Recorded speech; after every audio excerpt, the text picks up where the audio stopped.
আসসালামু আলাইকুম ওয়া রাহমাতুল্লাহি ওয়া বারাকাতুহু। আল্লাহুম্মা সাল্লি আলা মুহাম্মাদি ওয়া আলা আলি মুহাম্মাদ কামা সাল্লাইতা আলা ইব্রাহিম ওয়া আলা আলি ইব্রাহিম ইন্নাকা হামিদুম মাজিদ। আল্লাহুম্মা বারিক আলা মুহাম্মাদি ওয়া আলা আলি মুহাম্মাদ কামা বারাকতা আলা ইব্রাহিম ওয়া আলা আলি ইব্রাহিম ইন্নাকা হামিদুম মাজিদ। রব্বি ইশরাহ লি সাদরি ওয়া ইয়াসসির লি আমরি ওয়াহলুল উকদাতাম মিন লিসানি ইয়াফকাহু কাওলি। সুপ্রিয় দর্শক, আজকে পর্বে থাকবে কবর কি চায়। প্রতিদিন মানুষের জন্য অপেক্ষা করে একটি কবর। এই কবর বহু লোকে শায়িত আছে। আমরা কেউ মৃত্যুকে বিশ্বাস করি, কিন্তু মৃত্যুর পর জীবিত হবে তাকে আমরা বিশ্বাস করি না, তাকে আমরা কিছুতেই বিশ্বাস করতে চাই না। কেউ কেউ বলে মরার পরে শেষ, আর কোনো দিনও আমাদেরকে উঠাবে না, আমরা আর কোনো দিন উঠব না, মৃত্যুর পরে আবার জীবিত কিসের। এই যে বিভিন্ন ধরনের কথাবার্তা নাস্তিকদের মতো। তো কবর নিয়ে খেলামেলা করা, কবর নিয়ে কথাবার্তা বলা, মৃত্যুর পরে জীবিত হবে না, হাসর ময়দান কেয়ামত নিয়ে কথাবার্তা বলা নাস্তিকদের মতো, এই কথাগুলা যেন আমরা কোনো মুসল্লি কিংবা কোনো মুসলমান জাতি, কোনো মুসলমান নর ও নারী না বলে থাকে। এখন তো দেখা যাচ্ছে যে প্রত্যেকটা ঘরে ঘরে না, কিছু কিছু ঘরে ঘরে আলেমরা নাস্তিক হয়ে যাচ্ছে। আলেমরা বলে যে আমরা 30 পারা কোরআন মুখস্থ করেছি, 30 পারা কোরআন পড়েছি, আমাদের কোরআনের মধ্যে সব কিছু জানা আছে। হ্যাঁ, আর কোরআন পড়ে কি পাইলাম? কিছুই তো পাইলাম না। তো আমরা এই জন্য কোরআনকে বাদ দিয়ে দিছি, মৃত্যুর পরে জীবিত হবে, এটা হচ্ছে ভুয়া কথা। রাসূল সাল্লাল্লাহু আলাইহি সাল্লামকে নিয়ে হাসি ঠাট্টা করে, হ্যাঁ, বিভিন্ন ধরনের কথাবার্তা বলে। এই যে বাজে মন্তব্য, বাজে কথাবার্তাগুলা বলে, হ্যাঁ, মুসলিম জাতির ছেলেমেয়েরা, কোনো ভিন্ন ধর্মের ছেলেমেয়েরা হইলেও মনটাকে শান্তি দেওয়া যায় দর্শক। কিন্তু যারা বলে তারা বড় বড় আলেম, বড় বড় স্কলার, কিভাবে ওরা নাস্তিক হয় আমার মাথায় কিছু ধরে না। একদিন কিন্তু মরতে হবে। যদি মানুষের কোরআন সত্য না হইতো, আল্লাহ যদি সত্যভাবে কোরআনকে নাজিল না করতো, তাহলে আমাদের বাবা আদমকে দোয়া শিক্ষা দিতেন না। আমাদের বাবা আদমকে রব্বানা জলামনা আনফুসানা ওয়া ইল্লাম তাগফির লানা ওয়া তারহামনা লানাকুনান্না মিনাল খাসিরিন বিরহমাতিকা ইয়া আরহামার রাহিমিন। রব্বানা আতিনা ফিদ দুনিয়া হাসানাতাও ওয়া ফিল আখিরাতি হাসানাতাও ওয়া কিনা আযাবান্নার। এই যে দোয়াগুলা শিক্ষা দিছেন, এই দোয়াগুলা শিক্ষার মাধ্যমে বোঝা যায় যে আল্লাহ তো আসেনি, মৃত্যুর পরে যে মানুষ জীবিত হবে এটাও সত্য, এটা কখনোই মিথ্যা হতে পারে না, পারবেও না। দর্শক, কবর প্রতিদিন 5টা জিনিস চায়। কবর প্রতিদিন বলে আমার জন্য এক। আচ্ছা বলেন তো, সঙ্গী আমরা যদি কোরআন না পড়ি তাহলে আমরা সঙ্গী আনবো কোথা থেকে?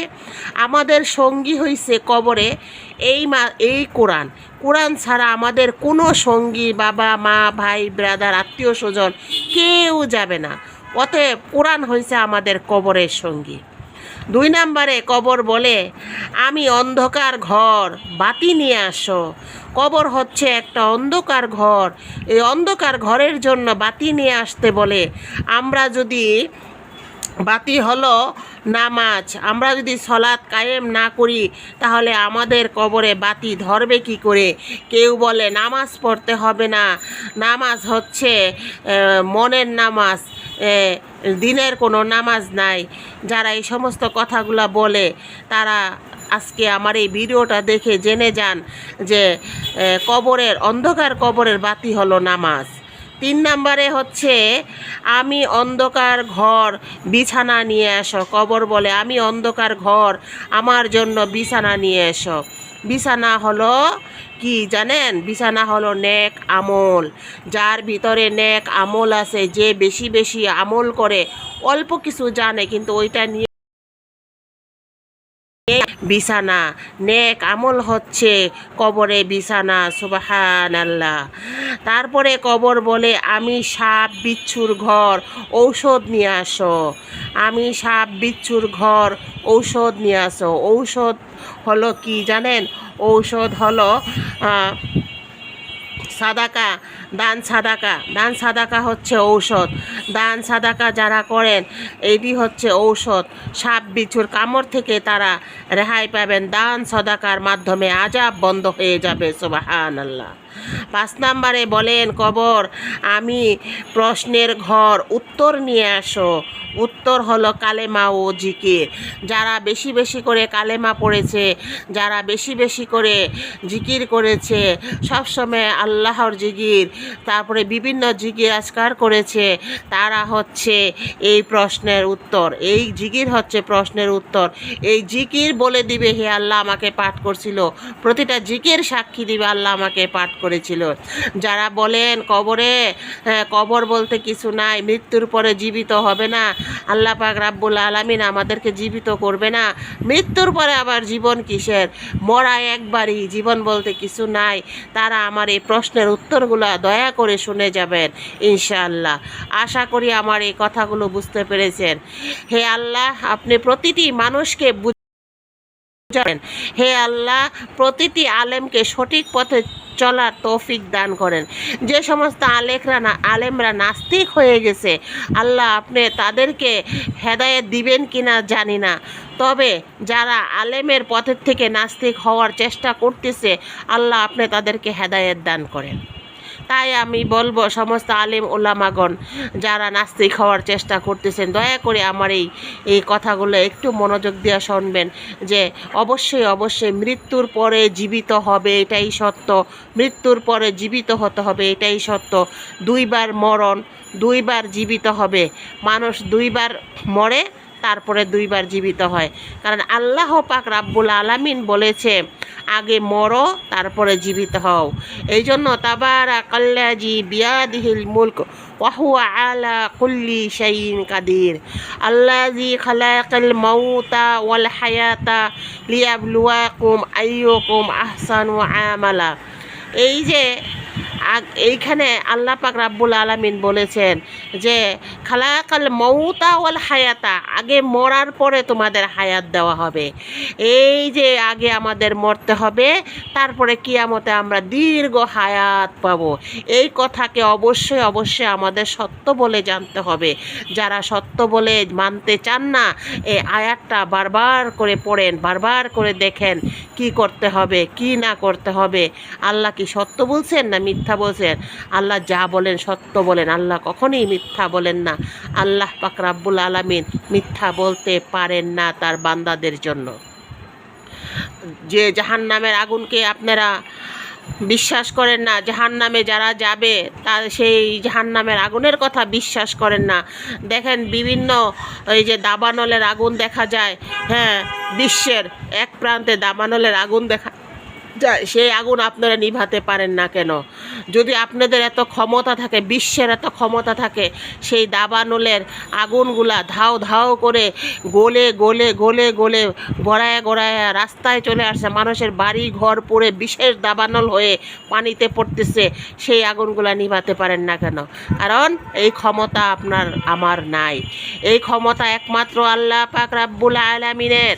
তাই বিশ্বাস করতে হবে, দুনিয়াতে যদি এইরকম দাবানলের আগুন জ্বলতে থাকে, কিয়ামতের দিন আল্লাহ পাক রাব্বুল আলামিন যাদেরকে জাহান্নামে নিক্ষেপ করবেন, অবশ্যই আল্লাহ পাক রাব্বুল আলামিন তাদেরকে জাহান্নামের আগুনে পোড়াবেন। কারণ আল্লাহ বলেছেন, একদিকে হবে মানুষ লাকড়ি, আরেকদিকে হবে পাথর লাকড়ি। পাথর আর মানুষ দিয়ে জাহান্নামের খড়ি বানানো হবে, তারপর পোড়ানো হবে। এই কথাগুলো কোরআনে স্পষ্টভাবে আল্লাহ পাক রাব্বুল আলামিন বলে দিয়েছেন। যারা বিশ্বাস করেন না, তারা অবশ্যই অবশ্যই একটুখানি মনোযোগ দিয়ে কথাগুলো শুনে কোরআনটাকে পড়ার জন্য চেষ্টা করেন, নাস্তিক হওয়ার চেষ্টা করেন না। শুধু শুধু শুধু জাহান্নামকে আপনারা কিনে নিয়েন না। কেন আপনারা জাহান্নামকে কিনতে চান? কেন আপনারা জাহান্নামে যেতে চান? আমি তো জাহান্নামে যেতে চাই না, আমি জাহান্নামকে ভয় করি। আমি আল্লাহকে ভয় করি, আল্লাহ রাসূলকে সম্মান করি, ভয় করি। তাই আমার মতো যারা যারা আছেন তারা প্রত্যেকেই অবশ্যই খারাপ রাস্তা থেকে ফিরে ভালো রাস্তায় ফেরার চেষ্টা করেন। আজকের মতো এখানেই শেষ করতেছি ভিডিওটা। সবাই দেখবেন, শেয়ার করে দিবেন আমার নতুন চ্যানেল, আমার চ্যানেলটা শেয়ার করে দিবেন, সাবস্ক্রাইব করে দিবেন, বেশি বেশি করে মানুষকে জানার সুযোগ করে দিবেন। ওয়াখিরু দাওয়ানা আনিল হামদুলিল্লাহি রাব্বিল আলামিন। আসসালামু আলাইকুম রাহমাতুল্লাহি ওয়া বারাকাতুহু।